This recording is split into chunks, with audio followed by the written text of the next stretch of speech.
الحمد لله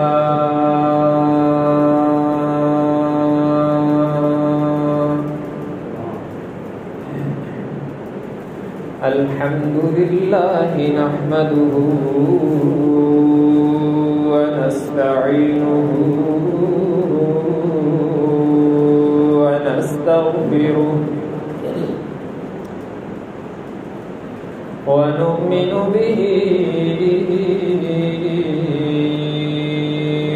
ونتوكل عليه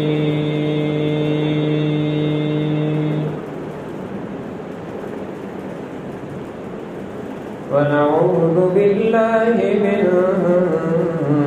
شرور أنفسنا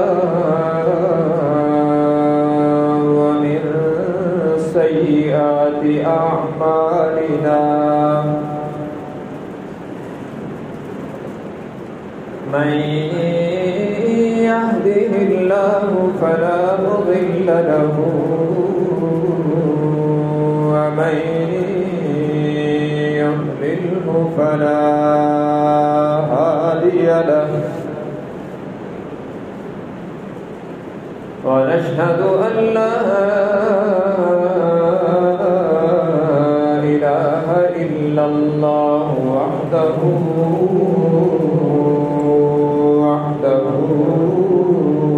لا شريك له ونشهد أن سيدنا وسندنا وشفيعنا وقائدنا الأعظم وهادينا ومرشدنا ومأوانا ومرجانا ومولانا محمدا عبده ورسوله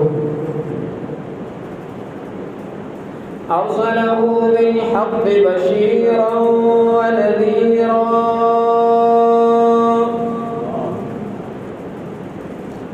وداعيا إلى الله بإذنه وسراجا منيرا وصلى الله تعالى عليه وعلى آله وأصحابه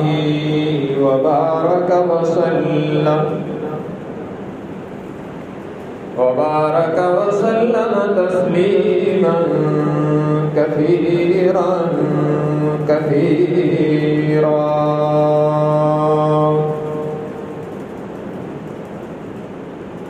أما بعد فأعوذ بالله من الشيطان الرجيم بسم الله الرحمن الرحيم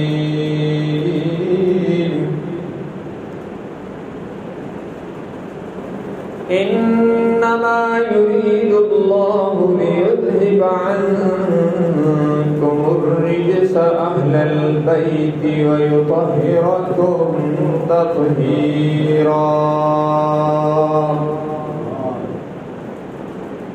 واذكرن ما يتلى في بيوتكن من آيات الله والحكمة إن الله كان لطيفا خبيرا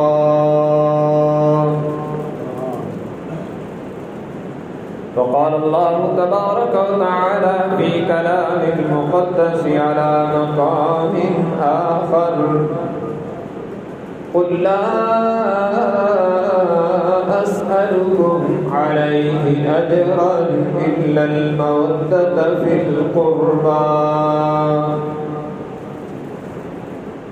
وقال النبي صلى الله تبارك وتعالى عليه وسلم الحسن والحسين سيدا شباب أهل الجنة أو كما قال النبي صلى الله تبارك وتعالى عليه وسلم صدق الله وصدق رسوله النبي الأمي الهاشمي الأمين الكريم ونحن على ذلك لمن الشاهدين والشاكرين والحمد لله رب العالمين. إن الله وملائكته يصلون على النبي يا أيها الذين آمنوا صلوا عليه وسلموا تسليما. اللهم صل على محمد وعلى آل محمد كما صليت على إبراهيم وعلى آل إبراهيم إنك حميد مجيد. اللهم بارك على محمد وعلى آل محمد كما باركت على إبراهيم وعلى آل إبراهيم إنك حميد مجيد.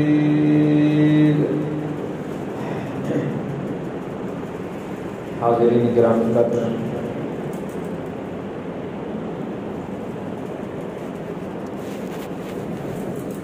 حضرت حسین ابن علی رضی اللہ تعالی عنہ کی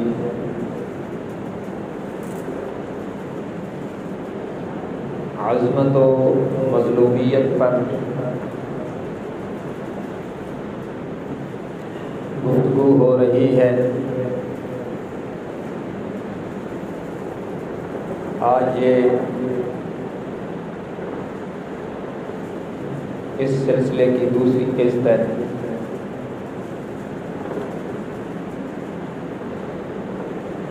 یہ عرض کیا تھا کہ حضرت حسین ابن علی رضی اللہ تعالی عنہ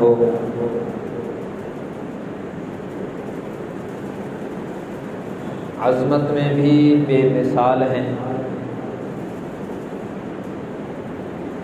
کہ وہ راکب بردوش رسول ہیں، یعنی رسول اللہ صلی اللہ علیہ وسلم کے مبارک کندھوں کے سوار ہیں، اور مظلومیت بھی ان کی انوکھی اور نرالی ہے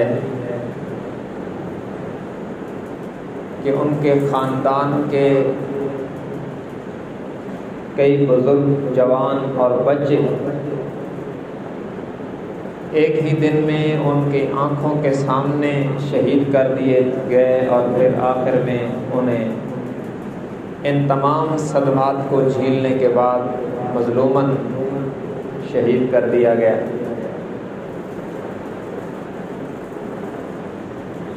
اور یہ بھی عرض کیا تھا کہ ان کی مظلومیت کا ایک پہلو یہ بھی ہے کہ ان کی زندگی کو، ان کی سیرت کو نامکمل اور ادھورا بیان کیا جاتا ہے. ان کے بچپن کے 6 سال اور پھر زندگی کے آخری چند مہینوں پر گفتگو کی جاتی ہے، اور درمیان کے 50-51 سال تشنا رہ جاتے ہیں، اور عام طور پر منبر و محراب ان سے خاموش ہیں. تو ان کی زندگی کے اس مظلومانہ پہلو سے پردہ اٹھایا تھا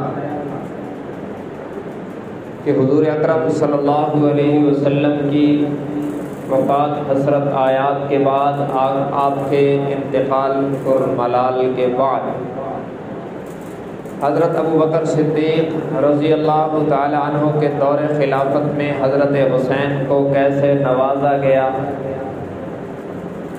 ابو بکر صدیق رضی اللہ تعالی عنہ نے حضرت حسین رضی اللہ تعالیٰ عنہ کی عزت و توقیر کیسے کی، اور حضرت حسین رضی اللہ تعالیٰ عنہ نے ان پر اعتماد کیسے کیا۔ اور پھر دوسرے خلیفہ امیر المومنین حضرت عمر ابن خطاب رضی اللہ تعالیٰ عنہ کے مبارک دور میں خلیفہ وقت نے حضرت حسین ابن علی رضی اللہ تعالیٰ عنہ کو کس کس انداز میں نوازا، اور خانوادہ علی سے حضرت امیر المومنین عمر ابن خطاب رضی اللہ تعالی عنہ پر کیسے کیسے انعامات کیے گئے، کیسی کیسی نوازشات کی گئیں، اور کس طرح اعتماد کیا گیا۔ پھر اسی طرح تیسرے خلیفہ جناب عثمان ابن عفان رضی اللہ تعالیٰ عنہ منصب خلافت پہ آئے تو انہوں نے جناب حضرت حسین ابن علی رضی اللہ تعالیٰ عنہ کا اعزاز و اکرام کیسے کیا، اور حضرت حسین رضی اللہ تعالیٰ عنہ نے ان پر اعتماد کیسے کیا۔ تو دو لفظوں میں نے عرض کیا تھا کہ حضرت عثمان منصب خلافت پہ آئے تو پوری خلافت کے پورے دورانیے میں حضرت عثمان حضرت حسین ابن علی کے خدمتگار نظر آتے ہیں، اور جب حضرت عثمان کے آخری ایام میں ان کا محاصرہ کیا گیا تو پھر حضرت حسین ابن علی اور حضرت حسن ابن علی دونوں شہزادے حضرت عثمان کے در پر پہرے دار نظر آتے ہیں۔ حضرت عثمان رضی اللہ تعالیٰ عنہ کی مظلومانہ شہادت کے بعد اس امت کے چوتھے برحق خلیفہ حضرت علی ابن ابی طالب رضی اللہ تعالیٰ عنہ منصب خلافت پہ آئے تو تب بھی حضرت حسین ابن علی رضی اللہ تعالیٰ عنہ نے اپنے والد کا بھرپور ساتھ دیا، اور ہر دکھ سکھ میں اپنے والد کے ساتھ رہے، امن میں بھی ساتھ رہے اور جنگوں میں بھی ساتھ رہے۔ بالآخر جناب علی ابن ابی طالب رضی اللہ تعالیٰ عنہ کی بھی مظلومانہ شہادت ہوئی، اور جناب علی ابن ابی طالب رضی اللہ تعالیٰ عنہ کی شہادت کے بعد حضرت حسین ابن علی رضی اللہ تعالیٰ عنہ کے بڑے بھائی جناب سیدنا حضرت حسن ابن علی رضی اللہ تعالیٰ عنہ منصب خلافت پہ آئے، اور صرف 6 ماہ بعد انہوں نے تمام تر حالات کی نزاکتوں کو دیکھ کر اور صفین و جمل کے پس منظر کا اچھی طرح مشاہدہ کر کے یہ فیصلہ کیا کہ انہوں نے جناب حضرت امیر معاویہ رضی اللہ تعالیٰ عنہ کے ہاتھ پر بیعت کر کے ان سے صلح کر لی، اور انہوں نے امیر المومنین تسلیم کر لیا۔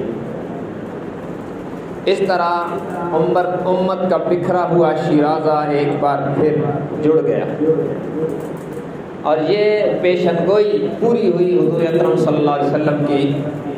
آپ نے فرمایا تھا حضرت حسن کی ولادت پر کہ یہ میرا بیٹا سردار ہے، اور ایک وقت آئے گا کہ مسلمانوں کے 2 بڑے گروہوں کے درمیان صلح کروائے گا۔ تو حضرت حسن رضی اللہ تعالیٰ عنہ نے حضرت معاویہ کے ہاتھ پر بیعت کی، حضرت حسین رضی اللہ تعالیٰ عنہ نے بھی حضرت امیر معاویہ کے ہاتھ پر بیعت کر کے مسلمانوں کے بکھرے شیرازے کو جوڑ دیا، اور ایک وقت پھر آیا کہ اسلام کا سورج پوری آب و تاب کے ساتھ چمکنے لگا، اور ان شہزادوں نے پھر جو درسگاہ نبوت سے سیکھا تھا اور جو اپنی ماں کی گود سے سیکھا اور جناب علی رضی اللہ تعالیٰ عنہ کی تربیت سے سیکھا، پھر بھرپور اس پر عمل کا مظاہرہ کیا۔ جنگ و جدال اور افراتفری کے سارے حالات جو دور علوی میں رہے وہ سب ختم ہو گئے۔ منافقین نے حضرت علی رضی اللہ تعالیٰ عنہ کے مبارک دور میں مسلمانوں کو آپس میں لڑایا، جس نے ایک بے اطمینانی کی کیفیت طاری کی تھی، وہ حضرت حسن کی صلح کے بعد سب اطمینان میں بدل گئے۔ اب جناب حسین ابن علی رضی اللہ تعالیٰ عنہ نے خوب عبادت ریاضت کی طرف توجہ دی، اور ان کے ذوق عبادت کا اندازہ آپ اس بات سے لگا سکتے ہیں کہ یہاں کوئی بندہ عمرہ کر کے آ جائے نا تو لوگ اسے مبارکباد دیتے ہیں، دینی چاہیے، کہتے ہیں بڑی قسمتوں والا ہے، ماشاءاللہ اس کو اللہ نے عمرے کی سعادت حاصل کی ہے، اللہ نے عمرے کی سعادت عطا فرمائی ہے۔ اور جو حج کر کے آ جائے کہتے ہیں ماشاءاللہ بڑی بات ہے جی، اللہ نے فریضہ حج ادا کرنے کی توفیق عطا فرمائی ہے۔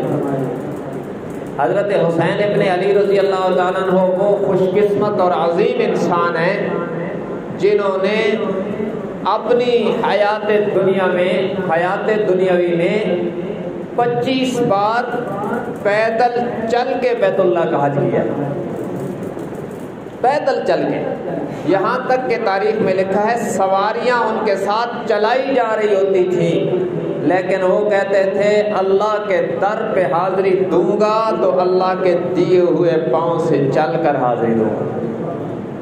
یہ ان کا ذوق عبادت ہے، اور مظلومیت کا یہ پہلو ہے کہ ان چیزوں سے پردہ نہیں ہٹایا جاتا، اور یہ چیزیں عوام کے سامنے نہیں ہیں کہ جناب حسین ابن علی نے عبادت کیسے کی۔ تاریخ میں لکھا ہے کہ کہا جاتا تھا باہر سے آنے والوں کو کہ مسجد نبوی میں اگر تم دیکھو کہ کسی شخص کے گرد لوگ تشریف فرما ہیں اور اتنی توجہ سے بات سن رہے ہیں گویا کہ ان کے سروں پر پرندے بیٹھے ہیں، ایسے سکون میں ہیں، تو یقین کر لینا وہ جناب حسین ابن علی کی تقریر ہو رہی ہوگی۔ ان چیزوں سے پردہ نہیں اٹھایا جاتا، یہ چیزیں امت کے سامنے نہیں۔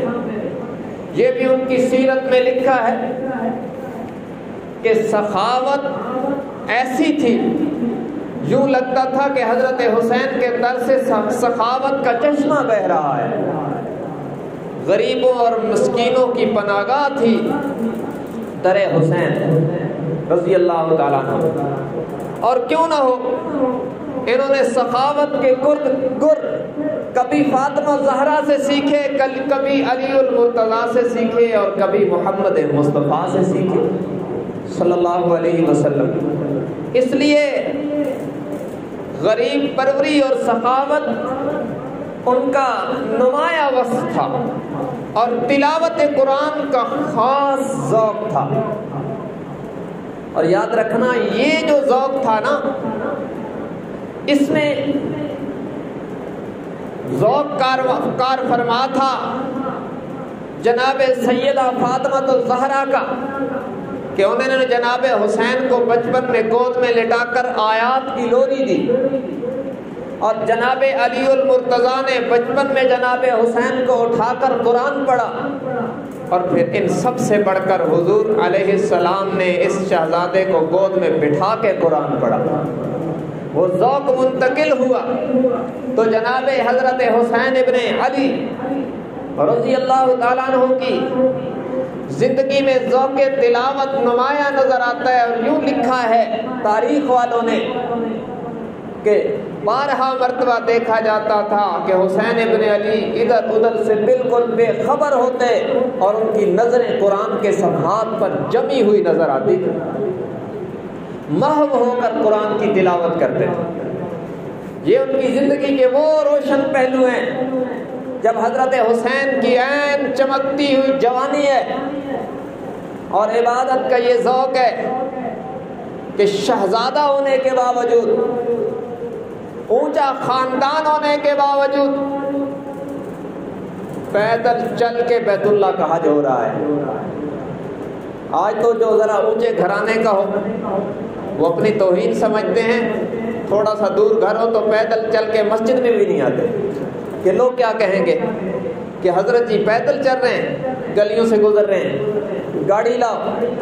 لیکن یہ شہزادہ علی ہے، نواسہ نبی ہے اور جنتی جوانوں کا سردار ہے، اور حال یہ ہے کہ سواریاں ساتھ چل رہی ہیں، لیکن جناب حسین ابن علی بیت اللہ کی زیارت کو جا رہے ہیں اور عرب کے سنگلاخ پہاڑوں سے پیدل چل کے جا رہے ہیں۔ یہ کردار حسین ہے، یہ بتاتا ہے کہ معبود کے در پہ حاضری اس طرح دی جاتی ہے، ادب سے۔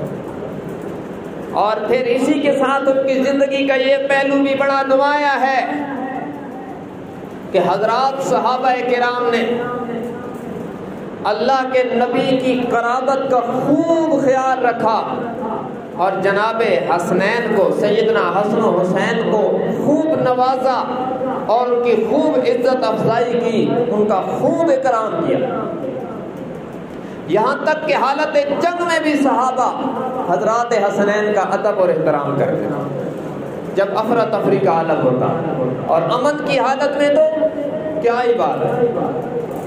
ایک جنازے سے واپسی ہو رہی، مدینہ منورہ سے باہر جنازہ ہے، حضرت حسین رضی اللہ تعالیٰ عنہ واپس آ رہے ہیں اور ظاہر ہے صحرائی علاقے، ایک جگہ ایک درخت کے نیچے تھوڑا سا آرام کے لیے حضرت حسین بیٹھے، حضرت ابو ہریرہ رضی اللہ تعالیٰ عنہ بھی ساتھ ہیں اور حضرت حسین سے عمر میں بہت بڑے تھے، لیکن حضرت ابو ہریرہ نے اپنے کندھے سے چادر اتاری اور حضرت حسین کے پاؤں مبارک سے مٹی صاف کرنے لگے۔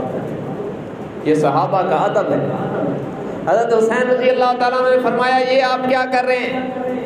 فرمایا آپ کی عزت اکرام اور آپ کا درجہ اور آپ کی فضیلت جتنی مجھے معلوم ہے اگر میں بیان کروں تو یہ لوگ آپ کو کندھوں پہ اٹھا لیں گے۔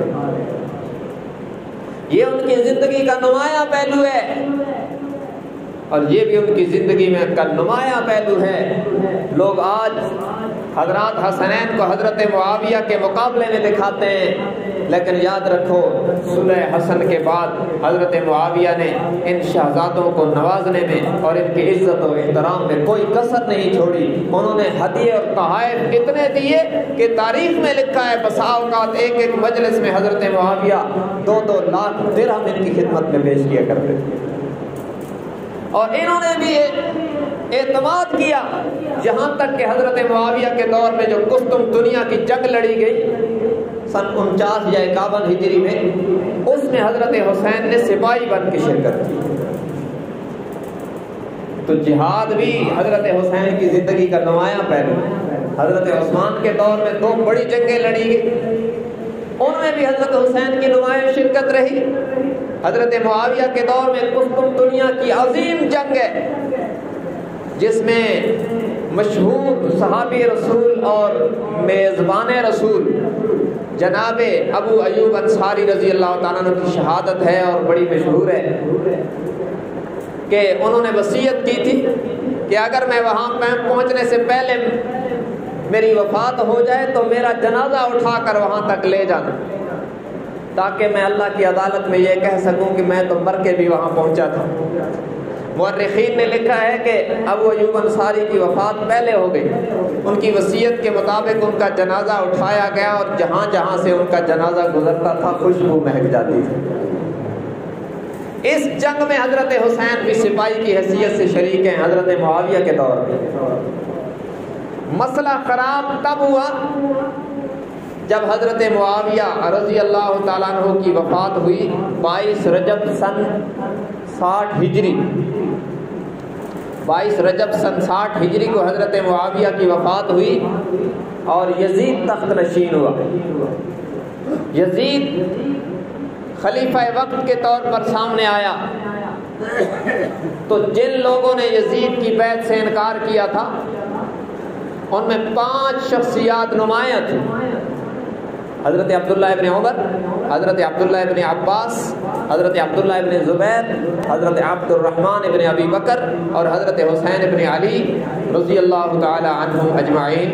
ان 5 بزرگوں نے یزید کے ہاتھ میں ہاتھ دینے سے انکار کیا تھا، لیکن جب یزید تخت پہ آیا تو وقت کے حالات کی نزاکتوں کو دیکھتے ہوئے حضرت عبداللہ ابن عباس اور حضرت عبداللہ ابن عمر نے بیعت کر لی اور حضرت عبد الرحمن ابن ابی بکر صدیق رضی اللہ تعالیٰ عنہ، ان کی وفات ہو گئی پہلے، یزید کے تخت پر آنے سے پہلے ان کی وفات ہو گئی۔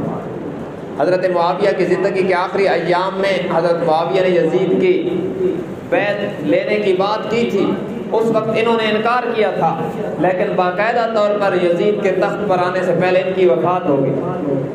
لیکن حضرت عبداللہ ابن زبیر اور حضرت حسین ابن علی، یہ دونوں بزرگ آخری وقت تک انہوں نے یزید کے ہاتھ میں ہاتھ نہیں دی، انہوں نے بیعت نہیں کی۔ تو جب یزید تخت نشین ہوا تو اس نے مدینہ منورہ کے گورنر کو لکھا کہ میری طرف سے حضرت حسین سے میری بیعت لو۔ یہ واقعہ کربلا شروع ہوا ہے۔ اس شخص نے رات کے اندھیرے میں حضرت حسین کو بلایا کہ آپ میرے ہاتھ پر یزید کی بیعت کر لیں۔ حضرت حسین رضی اللہ تعالیٰ عنہ سے فرمایا کہ اللہ کے بندے، میرے جیسے بندے کی بیعت لیتا ہے رات کے اندھیرے میں، تجھے کیا فائدہ ہوگا؟ تو اس نے کہا، اس نے یہ سمجھا کہ شاید یہ صبح بیعت کریں گے، لیکن انہوں نے تو ایک ہیلا کیا یزید کی بیعت سے بچنے کا۔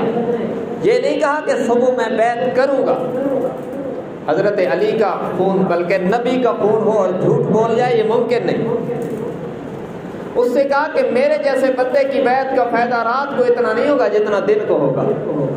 تو اس نے سمجھا کہ یہ دن کو بیعت کریں گے، لیکن انہوں نے یہ نہیں کہا کہ میں دن کو بیعت کروں گا، کہا کہ دن کو فائدہ زیادہ ہوگا اور مجھے بھی کچھ سوچنے کا موقع دیں۔ انہوں نے کہا ٹھیک ہے۔ راتوں رات حضرت حسین ابن علی رضی اللہ تعالیٰ مدینہ منورہ سے نکلے، مکہ مکرمہ چلے گئے، کیونکہ حرم مکہ میں امن تھا۔ تو یہاں آ کر جب یہاں آئے ہیں، یہ 28 رجب کو، 28 رجب سن 60 ہجری، 22 کو حضرت معاویہ کی وفات ہے، پھر یزید آیا۔ 28 رجب سن 60 ہجری کو حضرت حسین ابن علی رضی اللہ تعالیٰ عنہ نے مدینہ منورہ چھوڑا اور پھر کبھی نہیں آئے۔ بس یہ یزید کی سیاہکاریوں میں سے پہلی سیاہکاری ہے کہ حضور کے نواسے کو اس کے اقدام کے نتیجے میں مدینہ منورہ چھوڑنا پڑا۔ 28 رجب کو مدینہ منورہ چھوڑا اور پھر کبھی نہیں آیا۔ اس کے ساتھ ان کے خاندان کی خواتین نے بھی 28 رجب کو مدینہ منورہ چھوڑا۔ جب مدینہ منورہ سے نکلی تھی تو حضرت حسین اور ان کے خاندان کے دیگر لوگ ساتھ تھے، اور جب واپس آئی ہیں تو پھر اکیلا زین العابدین ساتھ تھا، کوئی بالغ مرد ان کے ساتھ نہیں تھا، سب کربلا میں شہید ہو گئے۔ یہ عجیب ظلم کی داستان ہے۔ حضرت حسین ابن علی مکہ مکرمہ میں آئے تو ادھر سے کوفیوں نے خط لکھنا شروع کی کہ آپ ہمارے ہاں آئے، ہم نے یزید کی بیعت نہیں کی، اور ساتھ ساتھ وفد بھیجنا بھی شروع کر دی۔ خط بھی لکھنا شروع کیے، وفد بھی بھیجنا شروع کیے، اور اس میں بڑی بڑی محبت کی باتیں لکھیں اور یقین دہانیاں کروائیں کہ ہم بہت پیاسے ہیں، آپ تشریف لائیں، ہم آپ کی قیادت و سیادت میں چلیں گے۔ حضرت حسین رضی اللہ تعالیٰ نے اس پر حضرات اکابر صحابہ سے مشورہ کیا۔ حضرت عبداللہ ابن عباس رضی اللہ تعالیٰ عنہ نے فرمایا آپ نہ جائیں کوفہ، اگر میرے لیے یہ آر نہ ہوتی تو میں آپ کے بال پکڑ کر آپ کو کوفہ جانے سے روک دیتا۔ حضرت عبداللہ ابن عمر نے فرمایا ان اہل العراق قوم مناکیر، یہ عراق والے رنگ بدلنے والی قوم ہے، یہ غدار قوم ہے، آپ نہ جائیں یہاں۔ دیگر صحابہ کرام نے مشورہ دیا کہ آپ نہ جائیں، یہ غدار ہیں، بلکہ بعض نے تو یہاں تک کہا کہ یہ بظاہر تو کہہ رہے ہیں نا ان کے دل آپ کے ساتھ ہیں، لیکن ہمیں تو یہ نظر آ رہا ہے کہ ایک وقت آئے گا، ہو سکتا ہے بقول ان کے دل آپ کے ساتھ ہوں لیکن ان کی تلواریں دشمن کا ساتھ دیں، آپ نہ جائیں یہاں، یہ غدار ہیں۔ تو اس پر حضرت حسین ابن علی رضی اللہ تعالیٰ نے فرمایا کہ ٹھیک ہے، پہلے ایک بندہ بھیج کر حالات معلوم کر لیتے ہیں۔ بھائی حالات معلوم کر لیتے ہیں۔ حضرت حسین کے اس جملے نے ہمیں بتلایا کہ ہم سب عالم الغیب نہیں ہیں، حضرت حسین رضی اللہ تعالیٰ عنہ جو 12 ائمہ ہیں ان میں سے ان کا نمبر، پہلا نمبر حضرت علی کا، دوسرا حضرت حسن کا اور تیسرا حضرت حسین کا ہے 12 ائمہ میں سے۔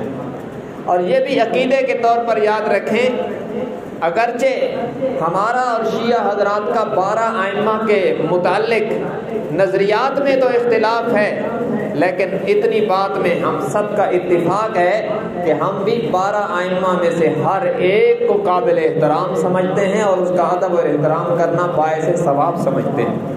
ہمارے ہاں کسی امام کی توہین جائز نہیں ہے، سب قابل احترام ہے۔ تو حالات معلوم کروا لیتے، اس کے لیے سیدنا مسلم ابن عقیل رضی اللہ تعالیٰ عنہ کو بھیجا گیا کہ آپ پہلے جائیں، حالات معلوم کریں، پھر آپ بتائیں گے تو اس کی روشنی میں فیصلہ کیا جائے گا۔ یہ مسلم ابن عقیل رضی اللہ تعالیٰ عنہ حضرت حسین رضی اللہ تعالیٰ عنہ کی چچا کے بیٹے ہیں، حضرت عقیل کے بیٹے ہیں جو حضرت علی کے بھائی ہیں۔ تو یہ چلے کوفہ میں گئے، ان کے ساتھ تو کم سے بچے بھی تھے، محمد اور ابراہیم۔ اگرچہ انہوں نے کہا تھا کہ آپ رہو، اگر حالات ٹھیک ہوئے تو آپ حضرت حسین کے ساتھ آئیے گا، لیکن انہوں نے اصرار کیا والد کے ساتھ جانے پر، اور یہ وہاں چلے اور نہ حضرت حسین کو پتہ ہے کہ ان کے ساتھ کیا ہونے والا ہے، اور نہ ہی مسلم ابن عقیل کو پتہ ہے کہ ہم جا رہے ہیں، ہمارے ساتھ وہاں کیا ہونے والا ہے، اس لیے کہ عالم الغیب صرف اللہ ہے اور کوئی نہیں، کیونکہ رب العالمین نے خود یہی اعلان فرمایا قرآن میں 12 مرتبہ، فرمایا قُلْ لَا يَعْلَمُ مَنْ فِي السَّمَاوَاتِ وَالْأَرْضِ الْغَيْبَ إِلَّا اللَّهُ وَمَا يَشْعُرُونَ أَيَّانَ يُبْعَثُونَ۔ فرمایا میرے محبوب نے اعلان فرما دیجئے، میرا قانون بتلا دیجئے کہ زمین و آسمان کے خفیہ رازوں کو سوائے اللہ کے اور کوئی نہیں جانتا۔ جناب مسلم ابن عقیل چلے اور ادھر گئے تو ہزاروں کی تعداد میں کوفیوں نے بیعت کر لی۔ اس وقت کوفہ کے گورنر تھے حضرت نعمان ابن بشیر رضی اللہ تعالیٰ عنہ، جو صحابی رسول تھے اور جن کو حضرت معاویہ نے وہاں لگایا تھا۔ ہزاروں کی تعداد میں کوفیوں نے حضرت حسین کے ہاتھ میں بیعت کی، اور نعمان ابن بشیر نے کوئی مزاحمت نہیں کی کہ وہ جانتے تھے مسلم ابن عقیل کا تعلق حضور کے خاندان سے ہے، جو ہمارے لیے بہت ہی لائق احترام ہے۔ تو یزید کے حامیوں نے یزید کو بتلایا کہ وہاں تو حسین کی بیعت ہو رہی ہے اور نعمان ابن بشیر کی طرف سے کوئی مزاحمت نہیں ہو رہی، تو اس نے فوراً آرڈر کیا کہ نعمان ابن بشیر کو معزول کر دیا جائے، اور عبید اللہ ابن زیاد جو بصرہ کا گورنر تھا اور جس کا ظلم مشہور تھا، اس کو کوفہ کا گورنر بھی بنا دیا۔ اور لیکن اس دوران مسلم ابن عقیل نے حضرت حسین کو لکھ دیا کہ آپ تشریف لائیں، حالات بڑے ٹھیک ہیں۔ یہ خط ادھر آ گیا اور ادھر کیفیت بدل گئی، لیکن حضرت حسین کو پتہ نہیں کہ وہاں حالات کیا بدل چکے ہیں۔ انہوں نے یہ خط ملنے کے بعد سفر شروع کر دیا۔ 7 یا 8 ذی الحج کو حضرت حسین رضی اللہ تعالیٰ عنہ نے مکہ مکرمہ سے یہ کوفہ کا سفر شروع کیا۔ انہوں نے سفر شروع کر دیا اور ادھر حالات بدل گئے۔ عبید اللہ ابن زیاد کو گورنر بنا دیا گیا، اور نعمان ابن بشیر جو صحابی رسول تھے انہیں عہدے سے ہٹا دیا گیا۔ عبید اللہ ابن زیاد نے گورنر ہاؤس میں آتے ہی کہا، وہ نقاب پہن کر گھوڑے پہ سوار ہو کے آیا تھا، لوگ سمجھے کہ حضرت حسین آ رہے ہیں اور لوگ اس کے پیچھے دوڑے، اور وہ گورنر ہاؤس میں آ کر اس نے چہرے سے نقاب اٹھایا اور تلوار ہاتھ میں لے کے فرمایا، مجھے جانتے ہو؟ یہ تلوار دیکھ رہے ہو؟ جو مسلم ابن عقیل کا ساتھ دے گا اس سے یہ تلوار نمٹے گی، خبردار جو کوئی ان کا ساتھ دے۔ مسلم بن عقیل کے لیے بھی قتل کے احکام جاری کر دیے گئے، اور اس کا ساتھ دینے والوں کو بھی بتلایا گیا کہ اس کا انجام بھی یہی ہوگا۔ تو سارے کوفی حضرت مسلم ابن عقیل کا ساتھ چھوڑ گئے، جنہوں نے ہزاروں کی تعداد میں بیعت کی تھی۔ ایک تلوار کو لہرتا دیکھ کر، ایک تلوار کو لہراتا دیکھ کر سب ساتھ چھوڑ گئے۔ جس شخص نے، جس خوش نصیب نے مسلم ابن عقیل کو بنا دی، اس کا نام ہے ہانی بن عروہ۔ انہوں نے دیکھا حالات بدل گئے، لیکن انہوں نے مسلم ابن عقیل کو بنا دی۔ سیدنا مسلم ابن عقیل نے انہیں فرمایا کہ ہم حضور کا خاندان ہے، ہم کسی کو تکلیف میں مبتلا نہیں کرنا چاہتے، میں آپ کے گھر سے چلا جاتا ہوں تاکہ میری وجہ سے آپ کو خطرہ نہ لاحق ہو۔ اس شخص نے کہا میں حشر میں حضور کے سامنے رسوا نہیں ہونا چاہتا، میں جب تک زندہ ہوں آپ کا پہرا دوں گا اور حشر میں اس ادا کے ساتھ جاؤں گا کہ یا رسول اللہ جب تک زندہ رہا آپ کے خاندان کا پہرا دیتا رہا۔ موت اور زندگی کا مالک اللہ ہے، میری زندگی رب نے جتنی لکھی ہے اس سے بڑھ نہیں سکتی، لیکن یہ تو میری قسمت جاگی کہ میرے در پہ اور میرے گھر میں حضور کے خاندان کا ہونہار فرد آ گیا ہے، میری دہلیز سے آپ باہر نہیں جاؤ گے۔ مخبر نے مخبری کی کہ جناب مسلم ابن عقیل ہانی بن عروہ کے گھر پناہ لیے ہوئے ہیں۔ فوراً ابن زیاد کے کارندے آئے اور دونوں کو گرفتار کیا اور اس کے آرڈر کے مطابق دونوں کو قتل کر دیا گیا۔ لیکن حضرت حسین ادھر سے چل پڑے ہیں، ان کو پتہ نہیں کہ کیا ہو رہا ہے، انہیں پتہ نہیں کہ جس شخص نے، جس میرے بھائی نے مجھے اطمینان کا خط لکھا ہے وہ شہادت کا جام پی چکا ہے، اس لیے کہ غیب کا علم جاننے والا تو اللہ ہے۔ سید زادہ ہے، ابن علی ہے، نواسہ رسول ہے، ابن بطول ہے، سعادت سعادت سعادت در سعادت اسے حاصل ہے، لیکن پتہ نہیں کہ مسلم ابن عقیل کو شہید کرنے کے بعد اس کی لاش کو کوفہ کے چوک پہ لٹکا دیا گیا اور اعلان کر دیا گیا کہ جو ان کی بات کرے گا اس کا انجام یہی ہوگا۔ مگر یہ چل رہے انہیں کوئی پتہ نہیں ہے، کیوں؟ قرآن گونجتا ہے وَعِندَهُ مَفَاتِحُ الْغَيْبِ لَا يَعْلَمُهَا إِلَّا هُوَ، غیب کی ساری چابیاں اللہ کے پاس ہیں، اس کے علاوہ کوئی علم غیب نہیں جانتا۔ لا يعلم من في السماوات والأرض الغيب إلا الله وما يشعرون أيان يبعثون، یہ غیب کی سارے خزانے اس کے پاس ہیں۔ مسلم ابن عقیل کی لاش کوفہ کے مین چوک پہ لٹک رہی ہے، لیکن سفر کرنے والے جناب حسین اور ان کے خاندان کو پتہ ہی نہیں۔ وہ اطمینان سے چل رہے ہیں کہ کوفہ کے حالات سازگار ہیں۔ ادھر یہ ہو رہا ہے کہ جناب مسلم ابن عقیل شہید ہو گئے ہیں اور دو کم سن بچے محمد اور ابراہیم پردیس میں یتیم ہو گئے ہیں۔ اس خاندان کی مظلومیت دیکھیے نا، اللہ کے معاملے اپنے خاندان، اپنے پیاروں کے ساتھ بڑے عجیب ہوتے ہیں۔ قال النبی صلی اللہ علیہ وسلم اشد الناس بلاء الامثل فالامثل، اللہ کے نبی صلی اللہ علیہ وسلم نے فرمایا سب سے زیادہ اللہ اپنے نبیوں کو آزماتا ہے، اور پھر جو انبیاء کے جتنا قریب ہوتا ہے اتنا ہی زیادہ آزمایا جاتا ہے۔ تو عجیب حالات ہیں۔ مسلم ابن عقیل کی میت لاش لٹک رہی ہے اور کم سن بیٹے پردیس میں جہاں کوئی ساتھ دینے والا نہیں، یتیم ہے، آنکھیں اشک بار ہیں۔ لیکن ہانی بن عروہ کی والدہ نے کہا بیٹا تمہارے باپ کو اللہ نے شہادت کا جام نصیب کر دیا ہے، لیکن کوئی بات نہیں، گھبرائیے نہیں، میں تمہیں مدینہ منورہ پہنچانے کا انتظام کرتی ہوں۔ جب رات کا اندھیرا چھائے گا میں رات کی تاریکی میں تمہیں کوفہ کے قاضی شریح کے گھر پہنچاؤں گی اور وہ تمہیں مدینہ منورہ پہنچا دے گا۔ چنانچہ اس نے وعدے کے مطابق ایسا کیا.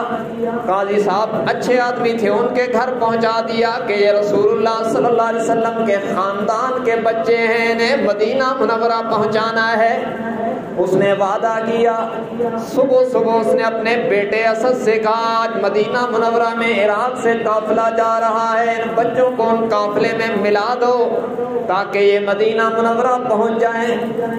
قاضی شریح کا بیٹا اسد ان دونوں کم سن بچوں کو لے کر کوفہ کے مین گیٹ پہ آیا تو قافلہ جا چکا ہے, لیکن دور سے دھول اڑتی دکھائی دی. اس نے کہا بیٹا دوڑ لگاؤ, وہ قافلہ جا رہا ہے, قافلے میں جا کے مل جانا. یہ دونوں کم سن بچے میرے آقا کے خاندان کے دو ننھے سے پھول ہیں جو باپ کی شفقتوں سے محروم ہو گئے, اور ماں بھی ساتھ نہیں, خاندان بھی ساتھ نہیں, وطن سے بے وطن ہیں, اور کوفہ کی صحراؤں میں دوڑ رہے ہیں.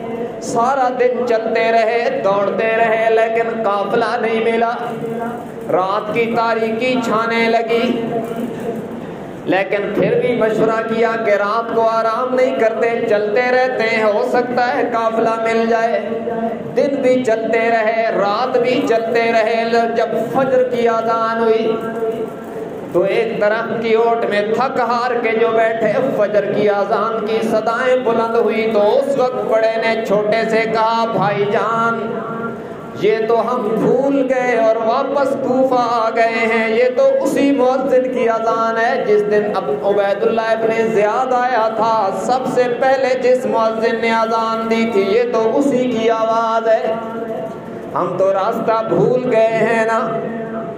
بھائی راستے بتانے والا کون؟ اللہ. ان معی ربی سیہدین. ارے وہ راستہ بتانے پہ آئے, بنانے پہ آئے تو موسیٰ کلیم اللہ اور ان کے ساتھیوں کے لیے سمندر اور دریا میں 12 راستے بنا دیتا ہے, اور نہ بتانے پہ آئے تو اپنے نبی کے خاندان کے معصوموں کو نہیں بتاتا. بے نیاز جو ہے عجیب ادا ہے اس کی اپنے پیاروں کے ساتھ. یہ کم سن اور معصوم یتیم بچے رات دن چلتے رہے لیکن راستہ بھول گئے. اب مشورہ کیا کہ کسی درخت کی اوٹ میں دن گزار لیتے ہیں, رات کو دوبارہ چلیں گے. ایک درخت کی اوٹ میں ایک تالاب کے کنارے یہ دونوں بچے بیٹھ گئے. صبح صبح جب اندھیرا چلا گیا, سویرا آ گیا تو ایک گھر کی نوکرانی ایک تالاب سے پانی لینے آئی. اس نے دیکھا کہ پانی کے تالاب میں 2 خوبصورت تصویریں نظر آ رہی ہیں. اس نے ادھر ادھر دیکھا کون ہے, ایک جھاڑی کی اوٹ میں نظر آیا کہ 2 چمکتے چہرے نظر آ رہے ہیں. وہ پاس چلی گئی, تم کون ہو؟ انہوں نے کہا مسلم بن عقیل کی اولاد ہیں, راستہ بھول گئے ہیں, ہمارا پتہ کسی کو نہ دینا. اس نے کہا تمہیں خفیہ راستوں سے گھر لے جاتی ہوں, یہاں نہ بیٹھو, خطرے کا وقت ہے, کوئی اور آئے گا پکڑے جاؤ گے, یہاں نہ بیٹھو, تمہیں گھر لے جاتی ہوں خفیہ راستوں سے. وہ دونوں معصوموں کو ساتھ لے گئی, جا کر اپنی مالکہ سے کہا رسول اللہ صلی اللہ علیہ وسلم کے خاندان کی امانت ہمارے پاس آئی ہے. اس نے کہا ویلکم. دونوں کو ایک کمرے میں چھپا دیا. کہا بیٹا اونچی آواز سے بولنا نہیں, کہیں کسی کو شک نہ پڑ جائے, تم تھکے ہوئے ہو یہاں سو جاؤ. تھوڑی دیر یہ بچے سو گئے.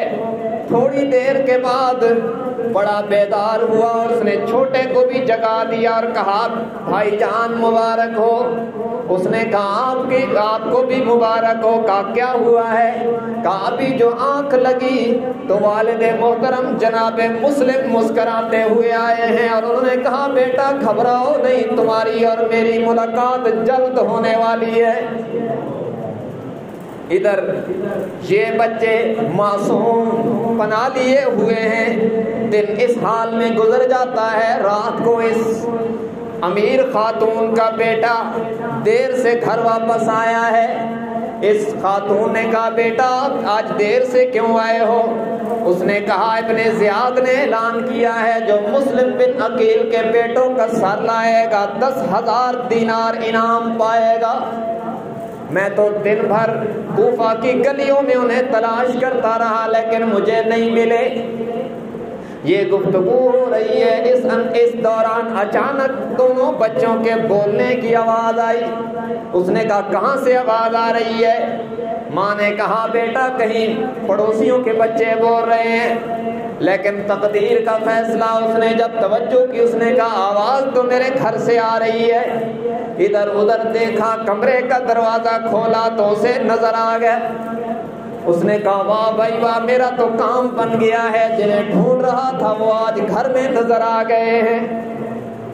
دونوں کو پکڑ کے لے جانے لگا، ماں نے رکاوٹ ڈالی، بالآخر بیوی سامنے آ گئی اور اس نے پاؤں پکڑ کے کہا رے نادان یہ ظلم نہ کرو، دیکھو تو صحیح یہ کس کے خاندان کے بچے ہیں، یہ ہمارے نبی کا خاندان ہے، یہ نہ کیجئے گا۔ اس نے کہا ہٹ جاؤ، 10,000 دینار کی بات ہے۔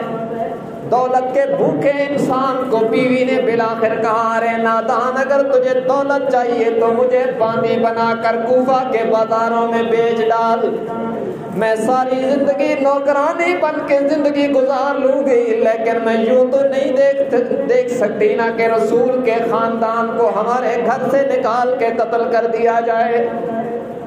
لیکن دولت اور ہوس کے اس پیاسے نے کوئی نہ سنی، دونوں کو رات کی تاریکی میں پکڑا اور پکڑ کر ایک نہر کے کنارے لے گیا اور تلوار نکال دی۔ دیکھیے نا کیسی مظلومیت ہے، کیسی قربانی ہے میرے آقا کے خاندان کی، وطن سے بے وطن ہے، کوئی ساتھ نہیں، باپ بھی شہید ہے، یتیم بھی ہے، مظلوم بھی ہے۔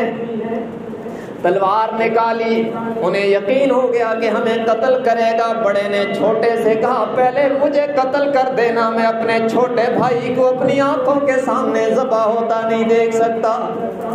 چھوٹے نے کہا پہلے مجھے مار دے، مجھ سے اپنے بھائی کا تڑپنا نہیں دیکھا جائے گا۔ اس شخص نے کہا بجھارتے نہ ڈالو، اگر کوئی آخری خواہش ہے تو وہ بتا دو، مجھے باتیں نہ سناؤ۔ تو پھر انہوں نے کہا سر دینا عبادت میں ہے دستور ہمارا، ارے عبادت ہم نے خاندان مصطفیٰ سے سیکھی ہے، عبادت ہم نے اپنے گھرانوں سے سیکھی ہے، ہمیں زندگی کی آخری نماز پڑھنے دے، آخری 2 رکعتیں تو پڑھنے دینا۔ اس نے مہلت دے دی، انہوں نے 2 رکعتیں ادا کر کے بتلا دیا اپنے کردار سے کہ ہمیں نماز سے اتنا پیار ہے، جب موت سامنے آ جائے تب بھی تمنا نماز ہی ہوا کرتی ہے۔ آخری 2 رکعتیں ادا ہو گئی اور اس شخص نے تلوار مار کے دونوں کے سر قلم کر دیے اور دونوں کی لاشیں نہر میں بہا دی ہیں، سر الگ کر دیے ہیں، دھڑ الگ کر دیے ہیں اور دونوں لاشوں کو اپنی چادر میں لپیٹا اور ابن زیاد کے پاس لے گیا اور اس سے دنیا کی گھٹیا دولت کا انعام پا لیا ہے۔ بظاہر تو مطمئن ہو گیا، لیکن تاریخ میں آج بھی جب اس کا نام آتا ہے دیانتدار مورخ بھی اس پر لعنت کرتا ہے۔ جب بھی کوئی ایمان والا اس داستان کو پڑھتا ہے اس بد فطرت پہ ضرور لعنت کرے گا، بلکہ مسلم بن عقیل اور ان کے دونوں بیٹے تو شہادت کا جام پی گئے، لیکن بظاہر اسے پیسہ تو مل گیا، لیکن قیامت کی صبح تک قاتلین حسین کی طرح اس بدبخت پر بھی اللہ کی لعنت برستی رہے گی۔ یہ واقعہ کربلا اور اس کی مظلومیت کا پہلا مرحلہ ہے۔ مسلم بن عقیل رضی اللہ تعالیٰ عنہ اور ان کے دونوں معصوموں کا یہ انجام ہے، مگر ادھر جناب حسین ابن علی رضی اللہ تعالیٰ عنہ سفر کر رہے ہیں۔ اور یاد رکھنا ہم یہ ذکر کر رہے ہیں آل نبی کا، اولاد نبی کا، اولاد علی کا، اس امید پر کہ یہ ذکر اور یہ محبت بھی حشر میں نجات کا ذریعہ بنے۔ ہمارے ائمہ میں سے امام شافعی جھومتے تھے اور یوں فرمایا کرتے تھے، آل النبی ذریتی وہم الیہ وسیلتی، ارجو بہم غدا بیدی الیمین صحیفتی۔ امام شافعی جھوم کے فرمایا کرتے تھے، آل نبی سے محبت میری نجات کا ذریعہ اور وسیلہ ہے۔ میں حضور کی آل سے محبت کرتا ہوں، حضور کی اولاد کا ذکر کرتا ہوں، اس امید پر کہ ان کی برکت سے حشر میں میرا نامہ اعمال مجھے دائیں ہاتھ میں عطا ہو جائے گا۔ ہم بھی اسی امید پر اصحاب و اہل بیت کا ذکر کرتے ہیں کہ ہمارے پلے تو کچھ نہیں ہے، ہو سکتا ہے ان پاکوں کا ذکر کرنے سے قیامت کے دن اللہ ہمیں بھی ان جیسے لوگوں کے قدموں میں کھڑا کر دے۔ احب الصالحین ولست منہم لعل اللہ یرزقنی صلاحا، میں نیک لوگوں سے پیار کرتا ہوں اگرچہ خود نیک نہیں ہوں، شاید ان کی برکت سے اللہ قیامت کے دن ہمیں بھی ان کے ساتھ کھڑا کر دے، ان کے غلاموں میں جگہ دے دے۔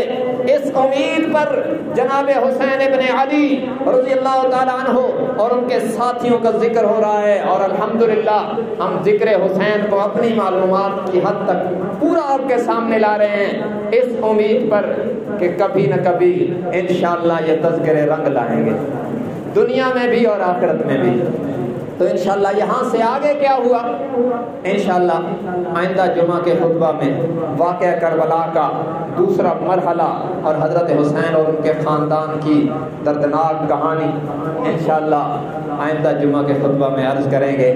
ہماری طرف سے ان سادات کو اور اس سادات کے پورے گھرانے کو اور پوری اس نسل کو ہماری طرف سے اللہ تبارک و تعالیٰ بہت بہت جزائے خیر عطا فرمائیں، ان کے درجوں کو پہلے سے زیادہ بلند فرمائیں، اور ان کے قاتلوں پر اور انہیں ستانے والوں پر پہلے سے زیادہ اللہ لعنت برسائے۔ رب العالمین ہم سب کو قرآن و سنت کی صحیح سمجھ اور اس پر عمل کی توفیق عطا فرمائے۔ وآخر دعوانا ان الحمد للہ رب العالمین۔